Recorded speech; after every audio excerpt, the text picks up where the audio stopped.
Franciska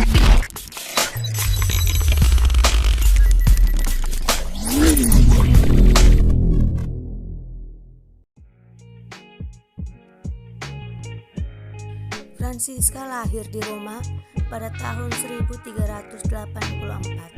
Orang tuanya Paulus dan Jacobella Busso mendidiknya dengan sangat baik dalam iman Kristiani dan perhatian kepada orang-orang yang berada di lingkungan sekitar. Dengan begitu, Franciska bertumbuh dewasa menjadi orang yang beriman dan penyayang orang-orang kecil. Cita-citanya adalah menjadi seorang biarawati. Tetapi karena suatu pertimbangan khusus, kedua orang tuanya menikahkan dia dengan seorang pemuda bangsawan bernama Lorenzo de Puisani. Dari perkawinan ini, Franciska dianugerahi beberapa orang anak.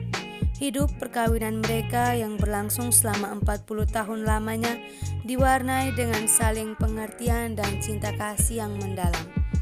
Prinsip hidup yang dipegangnya dengan teguh dalam menjalankan tugas sebagai seorang istri dan ibu rumah tangga ialah seorang istri dan ibu rumah tangga haruslah meninggalkan Allah dari gereja dan mencarinya di dalam urusan-urusan rumah tangga dan dalam pengalaman hidup sehari-hari. Hubungannya yang erat dengan Tuhan melalui doa-doanya menumbuhkan dalam dirinya suatu kepekaan dan keprihatinan besar pada kondisi hidup orang-orang miskin dan sakit. Karena itu, sambil menjalankan tugas sebagai seorang istri dan ibu rumah tangga, Franciska bersama adik iparnya Vanoza senantiasa menyempatkan diri membantu dan mengunjungi orang-orang yang malang itu. Banyak hartanya diberikan kepada orang-orang itu. Selama masa kelaparan dan wabah penyakit pes merajalela di Roma pada tahun 1413, ia menyumbangkan harta kekayaannya kepada orang-orang miskin. Ia merombak sebagian rumahnya menjadi suatu rumah sakit untuk menampung orang-orang sakit yang terserang wabah pes.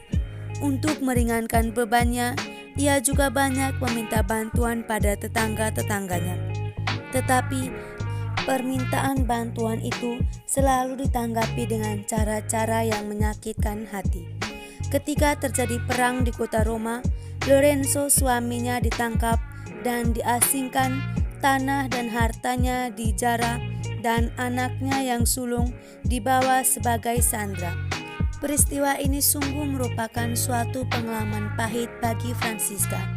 Ia menanggapi semuanya ini dengan tabah dan pasrah pada Tuhan sambil tetap tinggal di rumahnya yang telah diporak-porandakan itu.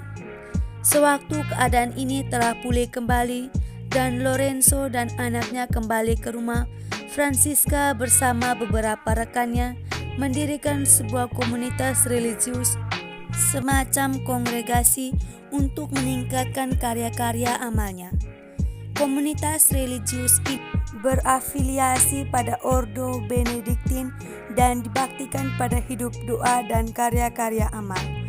Tentang kehidupan doa, Franciska dikenal sebagai pendoa, seorang mistika pada abad ke-15 dan model bagi ibu-ibu rumah tangga di Roma.